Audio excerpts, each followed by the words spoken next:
Так, книжка, про яку говорив Андрій, ще кілька примірників є. Може хтось ще десь бажає, дуже треба, то можна до мене підійти.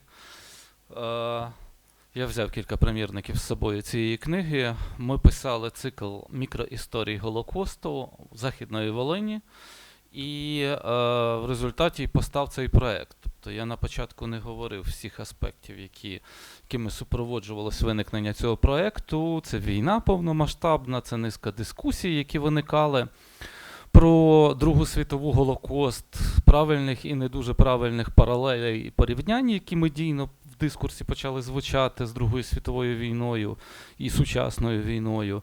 І в нас був проєкт, де також Андрій працював з Анною. Це мережа пам'яті, який закінчився, на жаль. І цей проєкт, це було продовження проєкту «Захистимо пам'ять», де колеги дуже довгий час працювали над меморіалізацією, захистом місць поховань. Було встановлено низку меморіалів. Я на останньому слайді продемонструю кілька по Волині таких меморіалів сучасних на місцях масового вбивства євреїв. І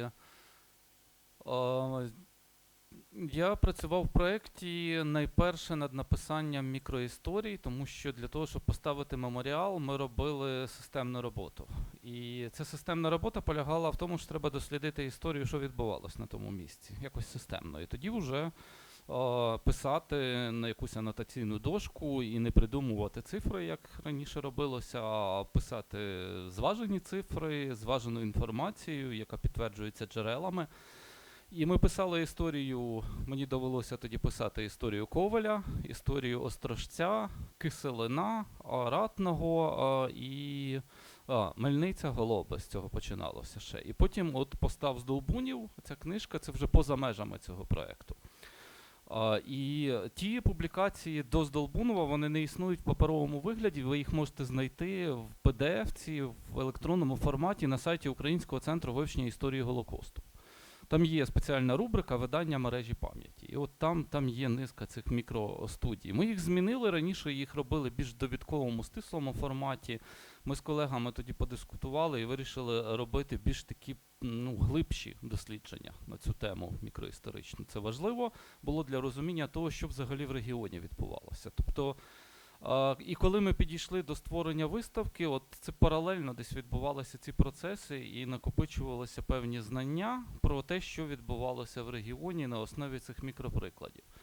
І, власне, тому виставка дозволила трохи системніше, робота з виставкою, цей бекграунд перед роботою з виставкою дозволив нам трохи системніше наратив вибудувати, що насправді відбувалося. Встановити якісь етапи нацистської окупації Західної Волині. І знову ж таки, ми не здійснили, напевно, революції ніякої в історіографії, ці речі вже вивчалися до нас багато, але ми копнули десь глибше мікроісторій, ми подивилися на джерела, наприклад, колеги з Післятиші писали свідчення очевидців українських.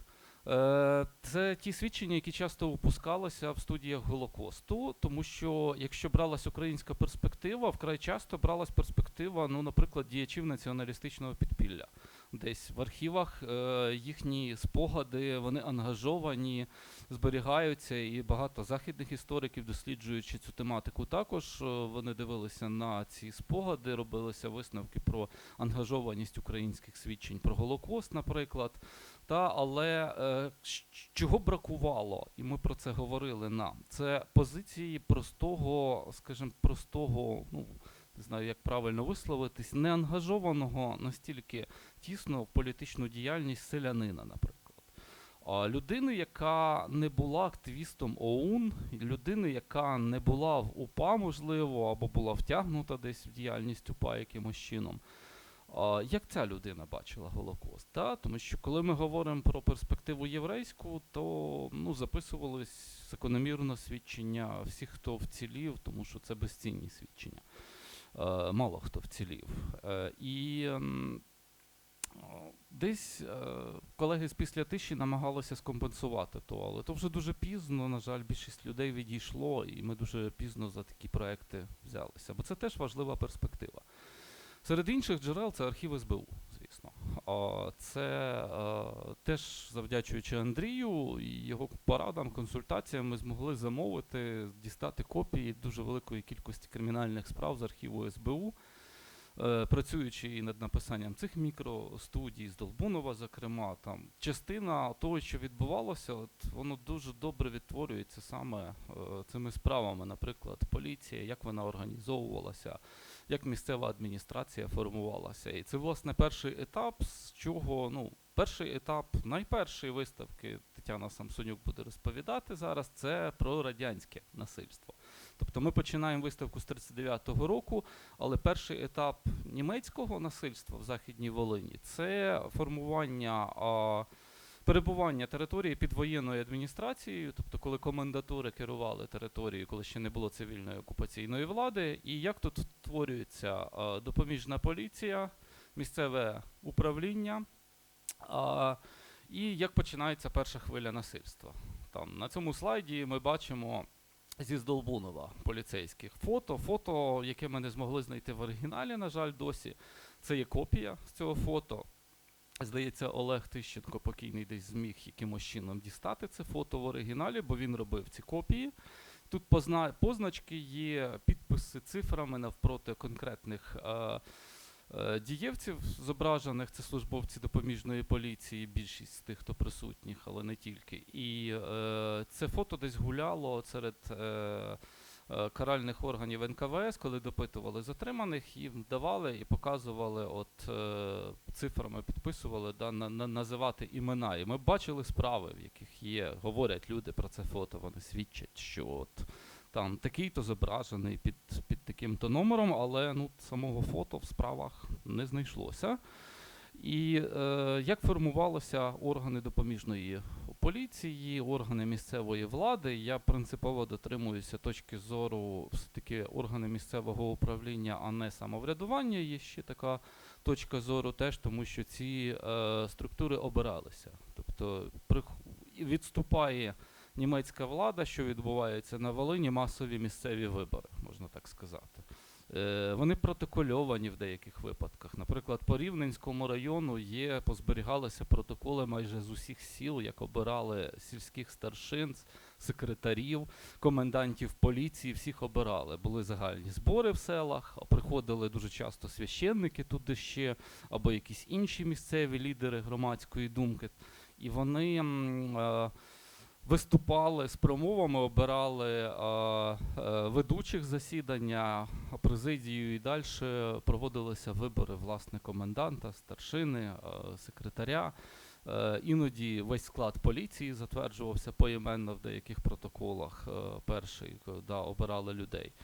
І ці процеси дають підстави декому говорити про те, що органи місцевого самоврядування. Але якщо точно подивитися на рівень районної ланки влади, німці потім позміщували всіх цих обраних людей і понапризначали зовсім інших людей. Причому з Долбунові, який вивчався, 4 рази комендантів зміщували поліції, зміщували голів районних управ. І ніхто їх вже не обирав, повторно. Їх просто призначали інших, що дає підстави, скоріше, говорити про певну маніпулятивну технологію легітимації місцевої влади, а не повноцінне таке самоврядування. І що ще відбувається, крім формування сільських, районних управ? Починаються перші вбивства в цей час масові. Чинять їх переважно ті загони, які рухалися за вермахтом. Тобто там і вермахт був втягнутий частково в перші прояви насильства, але це залежало від того, був антисемітизм у солдат чи не було, хотіли вони чинити якесь насильство чи не хотіли. Я знаходив низку випадків, коли солдати вермахту просто чинили насильство, але воно таке не дуже системне було. А вже системне насильство чинять підрозділи поліції порядку, АНЗ-команди, які рухаються, дробляться по кілька десятків людей, йдуть на районний рівень, базуються в райцентрах іноді навіть, і вони чинять масові розстріли. Їм допомагає це робити вже новосформована поліція, яка, напевно, люди, які йшли туди, обиралися, це окрема історія, я детальніше в книзі про це пишу, на прикладі Здолбунова мотивація, дуже різна була мотивація. Навряд чи всі ці люди розуміли, що їх буде втягнуто в політику Голокосту, але в процесі почався етап такого звикання з тим, що їх втягують, вони до цього адаптуються насильства. І не скажу, що стикався з багатьма там відмовами, прикладами відмов і звільнень з поліції, з іншого боку.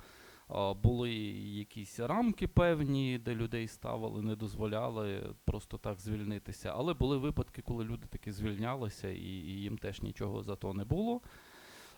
Це теж дуже такі сюжети, мікросюжети, які варто далі вивчати.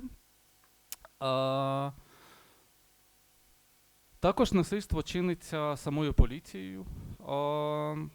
Наприклад, по селах, де не було німецьких комендатур, службовці поліції іноді починали зводити рахунки з тим, хто десь на радянську владу працював, хто був в комсомолі, хто очолював колгосп, сільраду. Траплялись випадки розстрілів, і навіть з ініціативи там якогось самого підрозділу поліції. Але це речі, які теж вписуються в ширший контекст. Наприклад, була стаття недавно про Давидгородок, це вже білоруська територія, і там теж таке відбувалося, і теж зводилися оці рахунки. Тобто воно дуже нюансовано. Були території, де не було таких зведень рахунків, де все насильство чинилося виключно з ініціативи німців.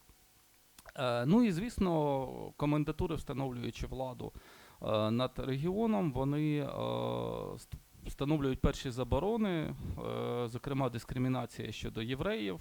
Це заборона публічно виконувати релігійні обряди, конфіскація предметів, цінних металів, які з релігією були пов'язані. Це дозвіл відвідувати ринки в певні години, це зірка, спочатку, це опаска, нарукавна пов'язка з зіркою Давида, потім це буде в вересні вже замінено на лати жовті спереду, ззаду. Ці дискримінаційні норми з'являються. Там заборона ходити тротуарами, але для Волині це питання, де були тротуари. Це стосувалося тих містечок, де їх не було. Це було скоріше законодавство, яке поширювалося за замовчуванням десь з Райху, з Польщі, з великих міст, де це було актуально. Але все одно впроваджувалося такий наказ, навіть якщо йшлося про містечко, де немає цих тротуарів. Ну і перші масові вбивства. Вони починаються влітку. Там Луцьк – це місто, це велике місто, одне з найбільших разом з Рівнем, де чиняться ці масові вбивства одразу ж з приходом німецької окупаційної влади. Далі це Острозі акції відбуваються. І квінтесенція масових вбивств, вона припадає і зачіпає вже період цивільної окупаційної влади. Тому що це насилля, воно починається за воєнної адміністрації, перетікає в цивільну адміністрацію, осінь.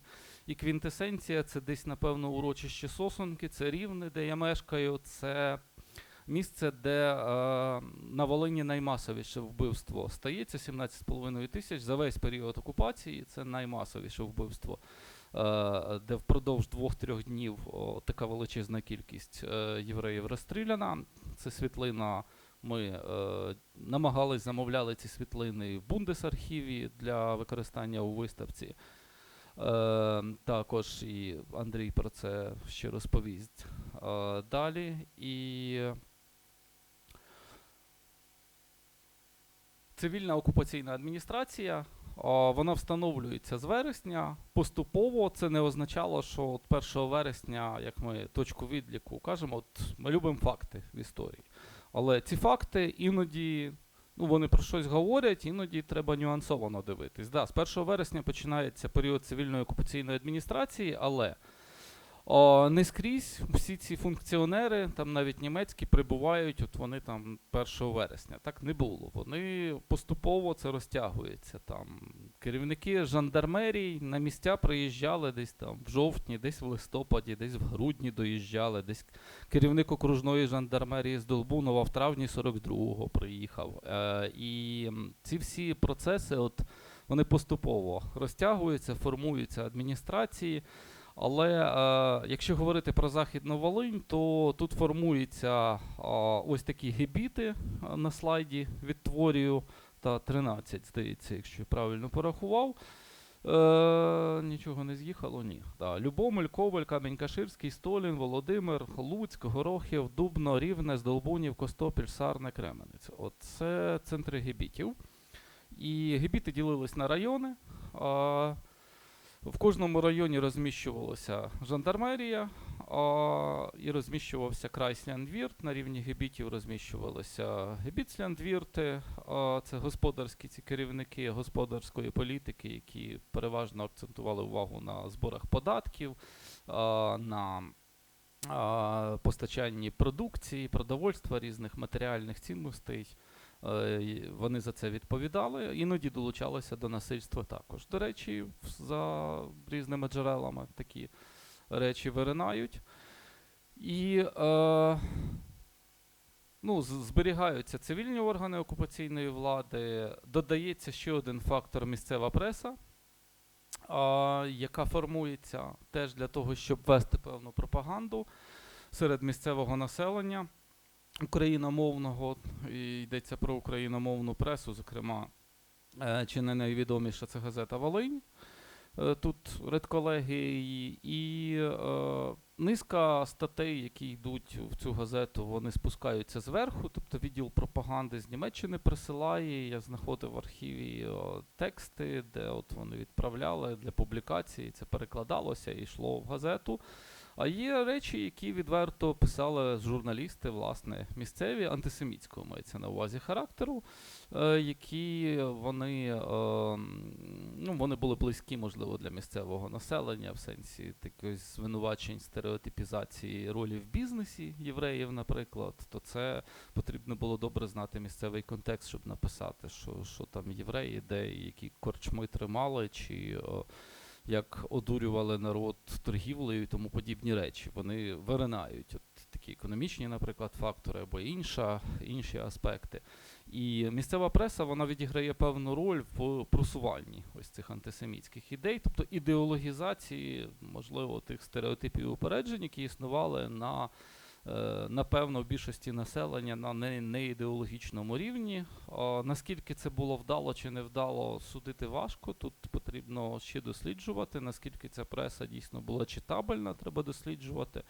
В деяких гебітах я зустрічав інформацію, наприклад, по Костополю. Дуже піклувалася влада місцева про те, щоб до кожного села костопільські вісті доставляли. Наскільки їх там читали, теж питання вже.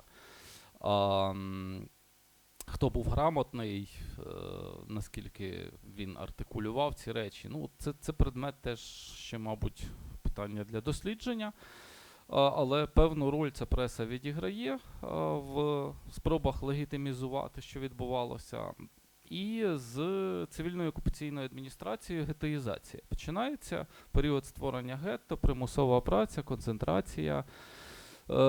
Створюються закриті, відкриті гетто і ще один тип ліквідаційні. Це вже, якщо так типологізувати, які гетто виникають. Цей процес гетоїзації розтягується в часі з жовтня по навіть серпень, можна сказати, 42-го року по Волині.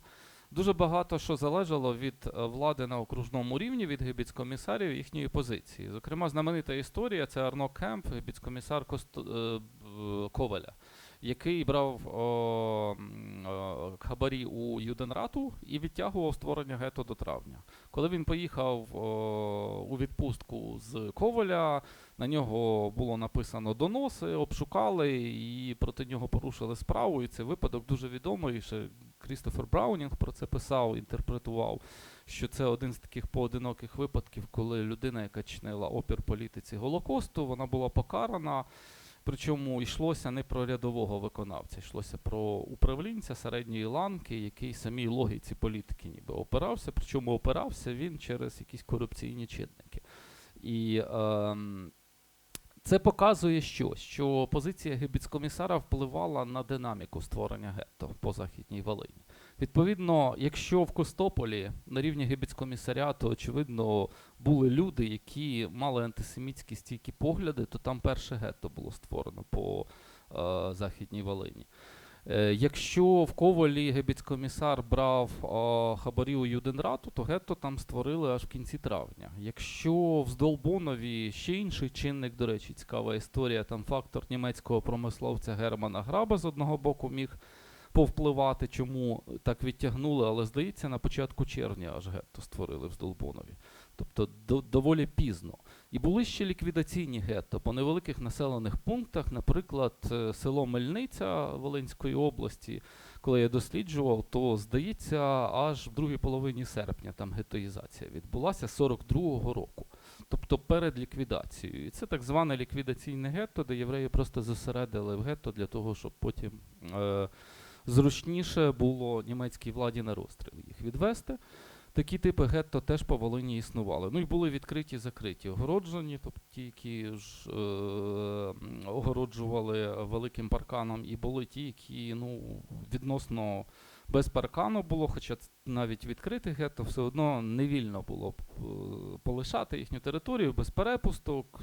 Знову ж таки, все залежало від місцевої ситуації, якихось корупційних взаємодій з поліцією, в тому числі, яка найчастіше саме допоміжна поліція охороняла гетто. І від її ставлення багато що залежало. І, власне, ще один етап, який ми розповідаємо, це друга хвиля насильства. Якщо перша хвиля, я забув зауважити, але на слайді писала, це десь 37 тисяч нараховано загиблих, то друга хвиля це близько 160 тисяч загиблих. В цілому по Волині десь до 200 тисяч загиблих євреїв, це єврейське населення. І ця друга хвиля починається з травня місяця в Волині. Якщо брати ширший контекст, то в Білорусі ці розстріли з квітня в 42-му році починаються. Далі вони перекочовують поступово на Волинь, на інші території. Це все синхронізується з тим, що відбувалося десь по генерал-губернаторству, створення таборів смерті ще раніше відбувається. Тобто загальна динаміка формує певну таку логіку централізованого геноциду, коли з Берліну йдуть, напевно, чіткі вказівки, і все це запускає такий маховик, який неможливо було зупинити. Можна було відтягнути десь, як там з Долбунові це робилось, але не зупинити логіку цього процесу в цілому. І хто чинить ці розстріли під час другої основної хвилі, коли по Волині ліквідовується гетто, це переважно підрозділи СД. І ще один цікавий аспект, який я, напевно, не зауважив, але він був на слайді. Ми порахували кількість гетто по Волині, це використовуючи довідники по Західній Волині, по регіону. Нарахували 75 гетто по всій Західній Волині, оцих найрізноманітніших типів, включно з ліквідаційними. Не певен, чи це точна цифра на 100%, але десь не менше точно. І 26 таборів примусової праці для євреїв також вдалося нарахувати і встановити по населених пунктах. Ми цю базу будемо публікувати на нашому сайті, який з'явиться згодом в публічному доступі. І з цих 26 таборів 25 вони є в довідкових виданнях. Один навіть вдалося встановити на підставі джерел, коли писалась історія Голоб, що біля Голоб, СМТ Голоби, це Волинська область, був ще один, який ніде не фігурує в довідкових виданнях. Табір праці примусовий для євреїв. Це вдалося встановити переважно на підставі свідчень очевидців. Бо виявилося, що із євреї Ратного вцілілі згадують про те, що вони десь там в якомусь таборі біля Голоб ремонтували дорогу до Коваля.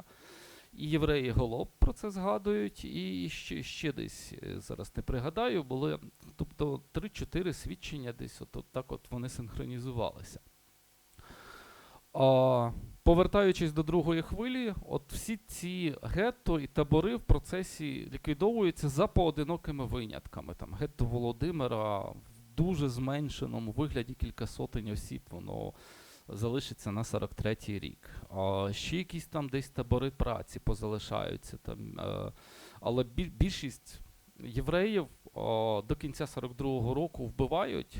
Ті, хто вціліли, вони просто позбавлені права легально мешкати майже будь-де, крім оцих клаптикових острівців на кшталт Володимира чи ще десь якогось табору праці, де кілька десятків євреїв могли працювати. Всім іншим просто було заборонено жити. Якщо виявляли, що ти єврей, була своя процедура уже на наступному етапі полювання на нацистському жаргоні на євреїв.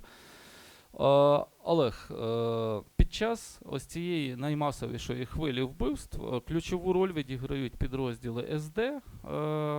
Вертикаль СС, відповідно, формує певну логістику по Волині. Відомо в джерелах факт в кінці серпня 42-го року зустрічі гебіцкомісарів для координації цього процесу.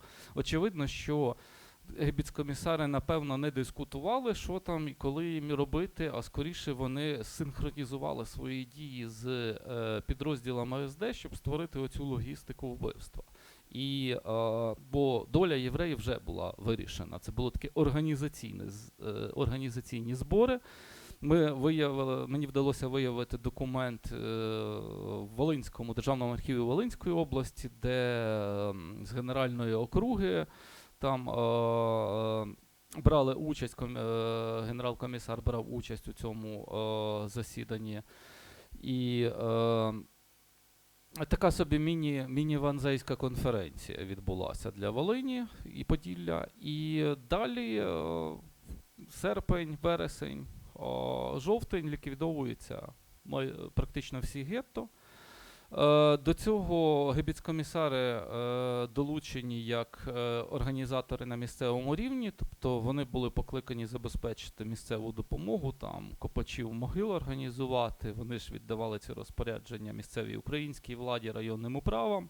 Ті, відповідно, вже доручали десь там на села, якщо спускалося, то старшини приходили до людей, селянам, казали, ти підеш копати з лопатами на таку-то годину могили. Відповідно, також закопувати мобілізовували людей, їсти варити тим, хто розстрілював, мобілізовували людей. Це відбувалося дуже на очах, якби у людей постріли чулися. Це не було якось там приховано, хоча близько не допускали тих, хто не мав відношення до цього, намагались не допускати, але все одно люди це бачили, хтось розповідав не раз свідчення, бачив я там, побачив щось цікаве відбувається, беру сапку і ніби імітую, що йду на город щось робити, а насправді хочеться подивитися. І так от селяни, вони розповідали про цей досвід. До речі, по Галичині Анна Велигала хорошу статтю недавно на цю тему ми публікували з нею на сайті Україна Модерна. Тут теж десь от такі схожі досвіди мали місце, залучення людей, допоміжного персоналу. Ну і були місцеві помічники, це службовці поліції, місцевих адміністрацій, які, поліція охороняла периметри, поліція стріляла в втікачів, коли охороняла периметр, вони мали розпорядження стріляти. Чи стріляли вони в втікачів, чи імітували постріли, це теж цікава мікроісторія, яка потребує дослідження, це індивідуальні рішення людей.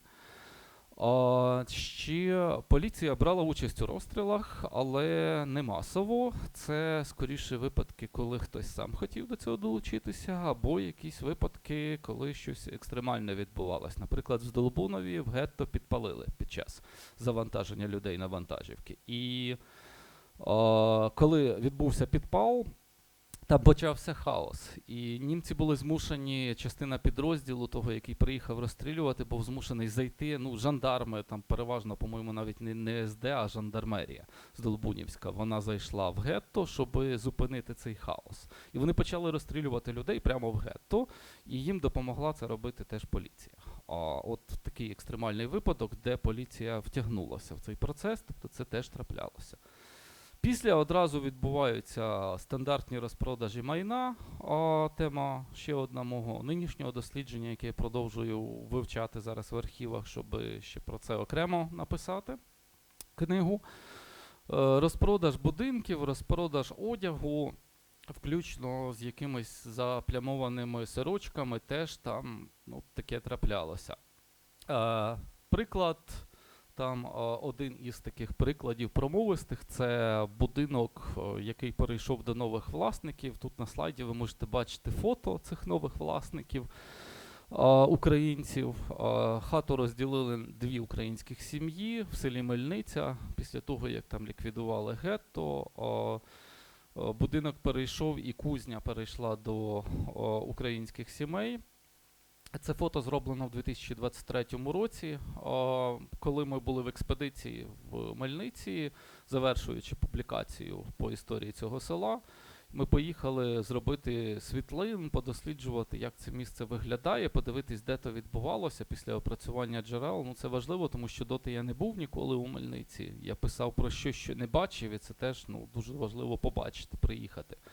І не дарма ми приїхали, тому що нічого нам розповідав місцевий гід, це їхній голова, а сільський водночас священник, так поєдналося. Тут було те, там було се, тобто нічого нема. Тут фундаменти позберігалися, тому що на фундаментах десь люди будували будинки, єврейських будинків.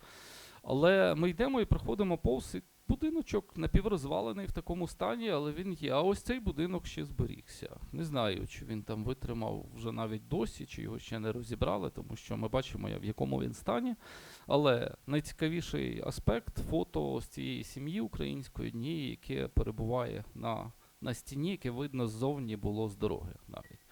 І ось цей трансфер майна, він відбувався. Причому будинки продавали не тільки єврейські, будинки продавали і торгували в кінці 42-43 році, торгували Volksdeutsche будинки, які залишили, наприклад, Волинь ще з 39-го року, їх теж продавалися. Польських якихось і колоністів, і просто поляків, селян, яких депортувала радянська влада чи репресувала, теж продавалося. Це майно я знайшов недавно в архіві низку таких заяв і актів оцінок цього майна. Переважно там за безцінь продавали, але дуже варіювалося залежно від того, як комісія оцінювала, скільки це буде коштувати. І там на кращі будинки була якась конкуренція, писали по кілька заяв, якісь критерії виробляли, кому-то дати. Іноді, принаймні формально було правило давати тим, хто постраждав від війни, тобто чий будинок згорів в результаті бойових дій. Тобто така соціальна політика коштом вбитих євреїв теж якась намагались втілити, щоб, можливо, в певний спосіб легітимізувати процеси. І відбувається нелегальний грабунок в цей же час, наприклад, одне з останнього, що я знайшов, до пана посадника в Луцьку звертається його заступник, який каже, що від якогось часу припинилися були грабежі в центрі міста, а з хвилею виселення з околиці палацу Гітлера жидів розпочалося наново. Я, йдучи о 7-й годині до праці, чую лекіт ламаних дошок в покинутих жидами будинках і зустрічаю цілі шеренги людей, переважно поляків, навантажених дошками і бляхою. Тобто люди виносили все, що могли. В цьому випадку переважно поляків, це символічно, бо я частіше про українців зустрічаю такі заяви. Я включив для показу того, що Луцьк дуже велика польська громада мешкала. Там, де мешкало більше поляків, вони теж долучалися до того. Там чехи десь могли долучатися до тих процесів, теж траплялося. Дуже такий мультиетнічний процес, надетнічний, верніше, процес перерозподілу майна відбувався. І комусь вдалося вижити. І ті, хто вижили, пережили другу хвилю розстрілів, вони далі... Їхнє виживання, до речі, залежало від того, якою була доля їхнього майна, від того, чи коли вони прийдуть до свого будинку, якщо він вже комусь новому належить, чи хтось туди в'їхав, то чи дадуть ті нові господарі, віддадуть щось там заховане, чи просто з будинку щось віддадуть, тому що від цих цінностей потім залежала можливість оплатити якісь там переховування, чи купити собі якусь їжу чи документ, це дуже важливо було для виживання. І, до речі, більшість, якщо говорити про нерухомість, більшість будинків, вони не продавались. Ті, що були в хорошому стані, по великих містах, таких як Луцьк, Рівне, вони трималися націоналізованими, як це називалося, і їх здавали в оренду, і з них брали так зване комірне. Наскільки то багато прибутку, я ще буду систематизовувати дані, але там дуже цікаво, що в Костопільському районі прибуток від податку на собак був в рази більший за це комірне. Але воно приносило якийсь дохід. Ну, по Рівному, очевидно, там більший прибуток буде, бо я знайшов зведену відомість, там облік всіх адрес тих будинків. Абсолютна більшість націоналізованих будинків, вони фігурують в окремій рубриці «Жидівське колишнє майно» називається там. Це теж такі процеси, які в нас ще належним чином не аналізувалися. Повертаючись до способів виживання, дуже різні способи виживання обирали євреї в Волині. Найтиповіші – це переховування в лісах, тиняння. Це дуже лісиста місцевість і дуже сільська місцевість. І багато хто йшов на села. Ховався там, блукали лісами, формували стихійні групи виживання вцілілих. І в цих групах невеликих намагалися вижити. Якщо група ставала великою, десь таки ставалося, то тут дуже була зразу висока ймовірність, що на них хтось нападе. Ну, скоріш за все, німці, просто хтось донесе, тому що вони привертали до себе увагу.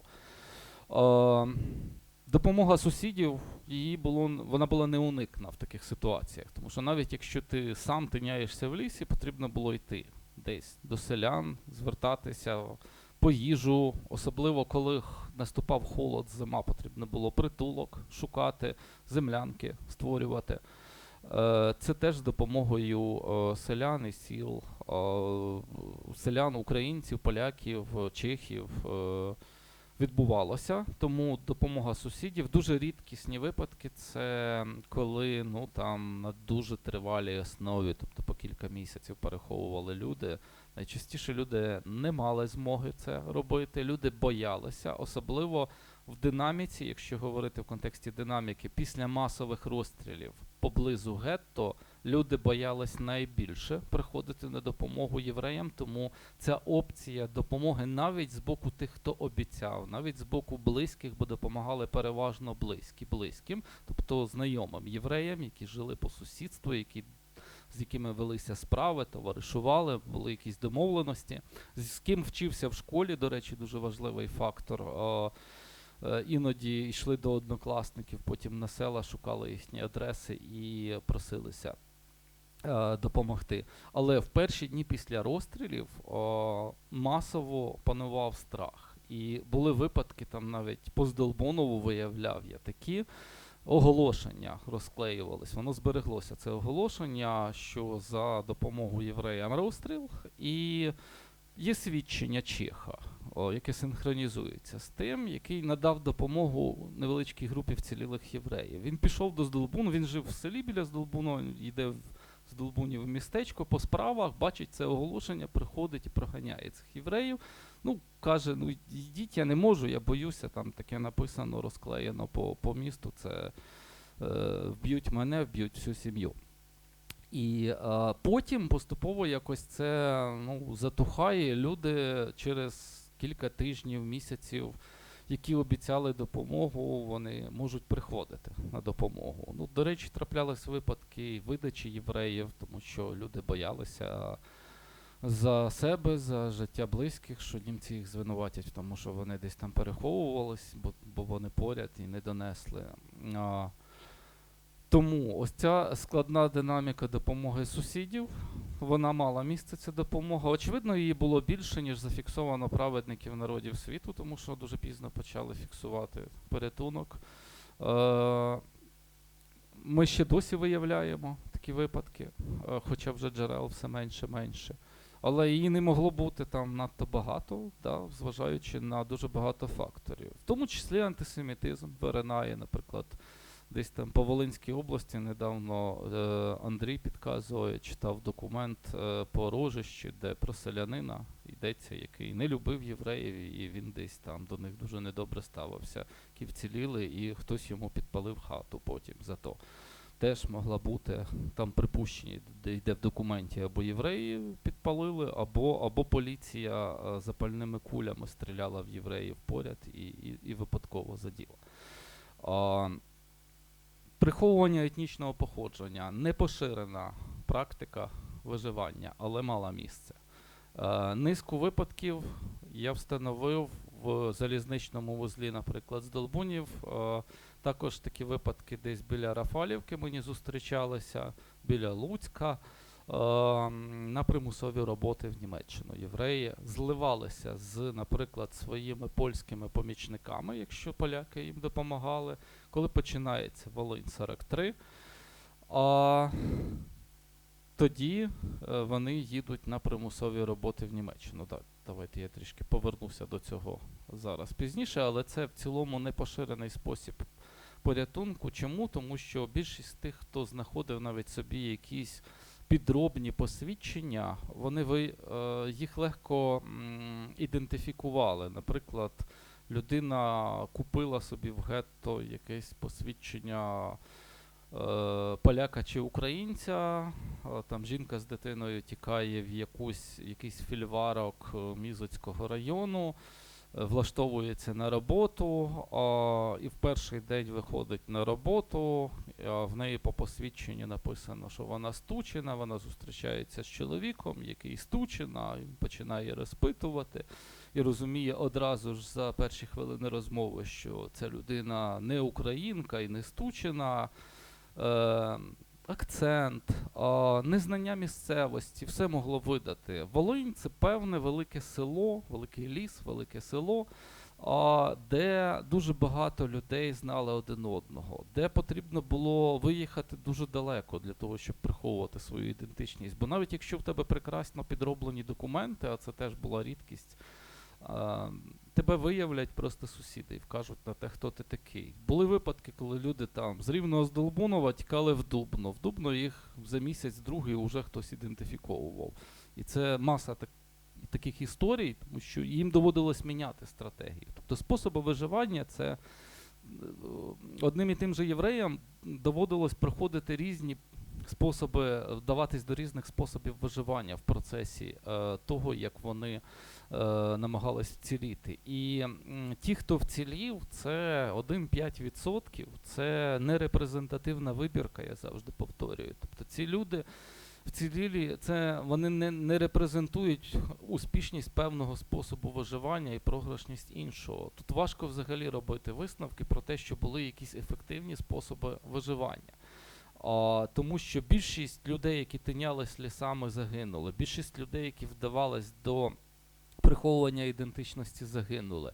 Більшість, напевно, і тих, хто вдавався по допомогу до сусідів, загинули. Відповідно, вкрай важко висновувати на підставі тих, хто вцілів, що вони дійсно демонструють приклад якогось успішного способу виживання. Часто це просто результати збігів обставин. Коли ти дивишся всю цілісну історію людини, вона була разів 30 на волосок від смерті і зрештою вціліла, ти розумієш, що це не репрезентативно. Їй просто в якихось випадках пощастило, що вона не загинула, тому що вже от-от мали виявити, от-от мали розстріляти. Інтеграція до партизанських загонів – ще одна історія, яку ми намагаємось показати. Ми говоримо це в контексті переважно польське, українське, радянське підпілля. Відповідно, з усіма підпіллями були проблеми. Можливо, трішечки більше в радянському підпіллі, але це моє суб'єктивне враження, вдалося вціліти, бо, знову ж таки, і в цьому випадку все залежало від позиції командирів підрозділів. Так само з польським підпіллям, яке було доволі часто негативно налаштоване до вцілілих євреїв, якщо інтегровувалися в самооборони польські євреї, польські загони самооборони, які створювалися вже в 43-му році під час наростання етнічних чисток, то це не завжди армія краєва. Це може бути якийсь місцевий контекст, якісь місцеві керівники тих загонів самооборони, які могли йти на зустріч вцілілим євреям. Ну, знову ж таки, це питання теж ще треба досліджувати, глибше копати. Але складна ця історія взаємин, і складна історія взаємин з радянськими партизанами, тому що теж було багато антисемітизму, хтось рятувався, хтось рятував, хтось створював сімейні табори, були такі факти, були факти вбивства теж. І так само історія з українським націоналістичним підпіллям дуже непроста, тому що були факти, коли поодинокі люди, які належали до цього підпілля, вони приходили на допомогу, і в місцевостях, які ми вивчали, ми зустрічали такі випадки. Це історія, яка фігурує в нашій виставці, дуже чітко розписана. Це історія, Андрій ще може буде розказувати, да? То я не буду тоді забігати. Це Ганна Гончарук і Федір Коротюк. Да? Це один з останніх, чи останній досі, да? Кого визнали праведником народів світу з України, за поданням Андрія, в Яд Вашем. І націоналістичне підпілля також вбивало євреїв. Це факт, який не можна заперечувати, бо він підтверджується в джерелах. Правда, в цій книжці я іноді люблю говорити, порахувати кількість сторінок, присвячених ролі УПА в цих процесах. 3, здається, сторінки з 300. Да? Тобто тут теж контекст, якщо ми говоримо, наскільки роздута тематика, і десь на рівні міжнародному дискусії, якою вона була насправді, важливо теж розуміти такий аспект. І тому цей спосіб виживання, партизанські загони, він був неоптимальним. Іноді євреї створювали власні партизанські загони. Унікальний випадок. Це дуже рідкість велика, але на Мізочині, Дубенщина, Мізочина, діяв підрозділ, де польські брати Юргілевичі разом з Іцко Вассерманом створили невеличку групу озброєну, і кілька разів є факти, що вони помстилися людям, які вбили євреїв. Наприклад, вони прийшли до польської сім'ї і вчинили цю помсту, яка не просто видала, вони самі вбили групу євреїв, яка переховувалася, в тому числі батьків Вассермана самого. І ще є кілька там прикладів, що вони намагалися наводити страх на людей, які видавали німцям, євреїв. Але ця група діяла недовго, її ефект не варто перебільшувати, бо я стикався з тим, що десь і в ізраїльській історіографії намагаються цей героїчний наратив так трішки піднести, що він тут діяв опір повноцінний, дійсно, але це була маленька група, яку зрештою розгромили німці в 43-му році, і якимось успіхом увінчатися це, звісно, не могло. Але такий факт мав місце, і про це, звісно, потрібно писати, пам'ятати, аналізувати, розуміти. І, власне, сам процес виживання, він ускладнювався ось цим системним полюванням. Ключову роль тут відігравали німці. Німці, які організували цілу системну роботу з цього, тому що були вказівки на рівні навіть до сільських старшин, що якщо відомо про переховування поряд євреїв, потрібно негайно повідомляти про це в найближчу або комендатуру допоміжної поліції, або німецьку жандармерію, або доставляти євреїв самих до цієї комендатури, і були старшини, які доставляли самі. Але все-таки частіше зустрічаються випадки, коли, якщо по селах старшини, вони намагалися цієї роботи уникнути, намагались допомогти якось євреям, намагалися, коли їм навіть приводили якісь селяни, які чули, що винагорода є за це, вцілілих євреїв, намагалися якось їх насварити і відпустити тих, кого вони привели. Таких випадків теж багато зустрічається.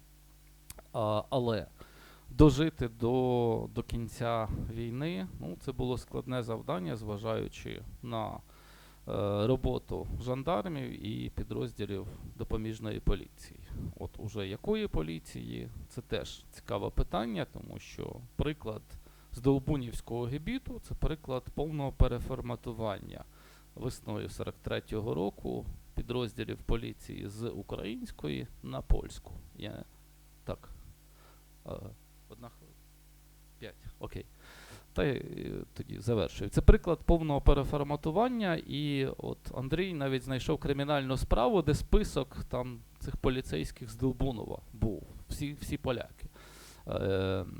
Я знаходив списки там ще 42-й рік по Луцькому району, майже всі, по-моєму, 100% українці були з 830 з гаком людей.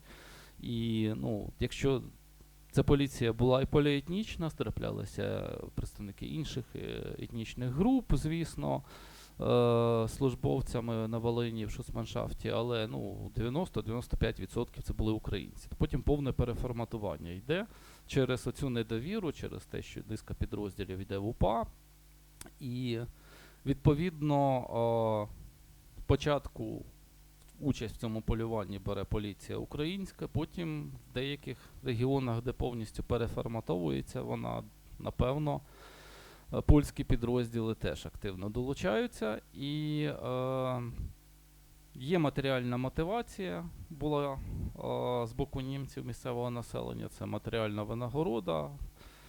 Мав місце страх, бо було покарання смертю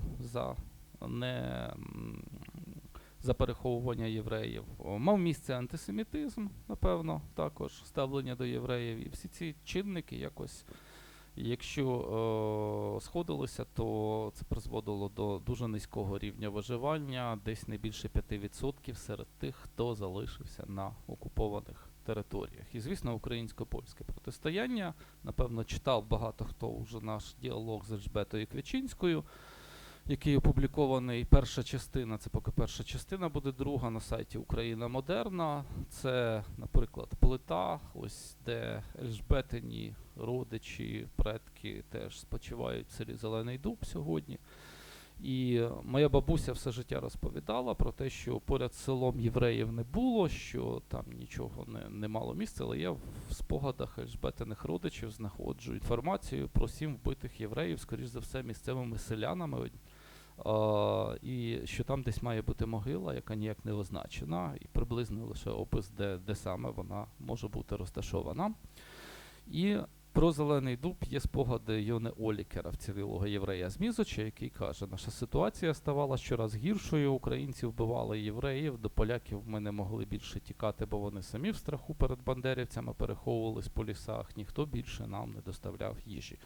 Знову ж таки, я аналізую ці речі в такому більш критичному фокусі, тому що, да, українці вбивали євреїв, були українці, які рятували євреїв, але сам факт конфлікту чи етнічних чисток, по-різному це називають, цих подій, вони дуже знижували шанси євреїв на виживання. І от приклад свідчень Йони Олікера, це один з прикладів, вони перестають отримувати підтримку з Зеленого Дуба. Ну і там цитата Миколи Андрущука, колишній комендант Мізоцької допоміжної поліції, який потім був ОПА, який мав стосунок до спалення польської частини Зеленого Дуба, про те, що вони це чинили, і це позначалося також на долі вцілілих євреїв. Скільки їх вціліло? За даними Шмойля Спектора, це 2836 євреїв. Я на 100% впевнений, що це абсолютно не точна цифра. Ми знаходили по низці населених пунктів уже такі незбіги із енциклопедією, яка меморіалом в Вашингтоні видавалась, також низку там некоректностей. Ну, тому що все-таки енциклопедія це більш така поверхнева все-таки робота, якщо копаєш глибше, знаходиш інші приклади, але вціліло їх небагато. І більшість з тих, хто вціліли, вони не лишилися жити в тих населених пунктах, звідки були родом, вони поїхали. Навіть ті, хто лишились в Радянському Союзі, чи тодішньому, чи в Україні під радянською владою тодішній, вони поїхали в інші міста. Або з України, з території взагалі, або в сусідні обласні центри, чи республіканські центри тощо, бо низка причин була тому теж, це цікаве окреме питання для обговорення. І ті, хто виїжджали за кордон, їхали переважно в Німеччину, США, Канаду, Ізраїль. Ну, шлях лежав через Польщу, він був типовий для більшості.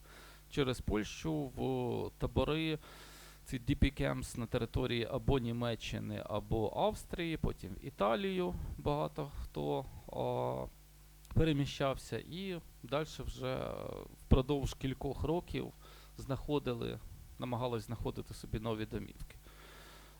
Покарання винуватців, пам'ять, ну, от в нас окремий підрозділ присвячений покаранню винуватців, як німецьких, так і місцевих, причому, напевно, і місцевих більше карали, ніж німецьких, і жорсткіше, зважаючи на те, що це робила радянська влада. І дуже цікаво, що було покарання навіть допоміжного персоналу, іноді такі випадки траплялися. Це не є масове явище, це більшість кримінальних справ, це, звісно, на поліцію, але були випадки, наприклад, шоферів, теж про здолбунів. Це дуже цінне джерело, ця справа на шоферів, які возили євреїв в гетто, але був висновок, там, ну, різночитання за одним із висновків одного з дослідників. Це приклад того, як радянські функціонери, бо більшість тих шоферів були наближені якимось чином до радянської влади, або хтось приїхав з радянською владою організувати Волинь. Це приклад того, як радянська влада, представники її долучились до Голокосту. Але в мене зовсім інша інтерпретація. Ці люди їм сказали, ну, вони, як і тисячі селян, які з підводами возили євреїв чи їхні речі. Вони були мобілізовані на цю службу. Частина цих людей ще й пропонували свою допомогу, і там є в цій кримінальній справі, наприклад, євреям. І там трохи складніша ситуація. Це люди, яких, не знаю, як можна сказати, покарання допоміжного персоналу, наскільки... Напевно, якби ці люди жили в ФРН, ніхто б їх навіть не притягав ніколи до відповідальності. Але радянська влада вирішила на власний розсуд це зробити. Ну і, власне, пам'ять. Ось пам'ять – це меморіали, які я обіцяв показати на початку, які створювалися в межах проєкту «Мережа пам'яті». Це Коваль, це Киселин і це Голоб. Десь особисто навіть їздив, де ми фіксували це, документували, як вони створюються. Це місця масових вбивств. Ясно, що по всій території Західної Волині, напевно, важко буде знайти бодай один населений пункт, де немає місць масових вбивств. Ясно, що там не стоять скрізь меморіали, і, напевно, нині це неможливо їх там скрізь поставити, бо ми перетворимо всю територію в суцільне кладовище. Навіть в моєму маленькому селі, де, даруйте, мешкало 150 осіб, десь 150-200 чоловік, виявилось, що є десь ця вбита група євреїв, і місце не означено, і ми не знаємо, де воно, і, напевно, дуже багато місць ми ніколи не будемо знати, де вони. Але нам важливо пам'ятати те, що ми знаємо, і важливо для того, щоб сьогодні вибудовувати політику, яка буде враховувати той факт, що ми не безпомильні, немає безпомильних ідеологій, немає безпомильних політичних рішень, і все потрібно розглядати в якомусь критичному фокусі уваги, бо історія Голокосту для нас, окрім того, що євреї – це частина української політичної нації, це ще важливий урок для нас, для України, для політичних процесів в Україні, в тому контексті, що вона демонструє приклад злочинів, як вони чинились, як може бути співучасть в цих злочинах, чому вона може виникати. І пам'ятаючи про те, скільки помилок історії можна було знаходити, людей, ми можемо вибудувати якусь систему оцінок сучасних політичних процесів, де не будемо нікого героїзувати на 100% і рішення глорифікувати на тому рівні, що от вони ідеальні, бо, ну, на жаль, в нашому світі немає нічого ідеального. Дякую.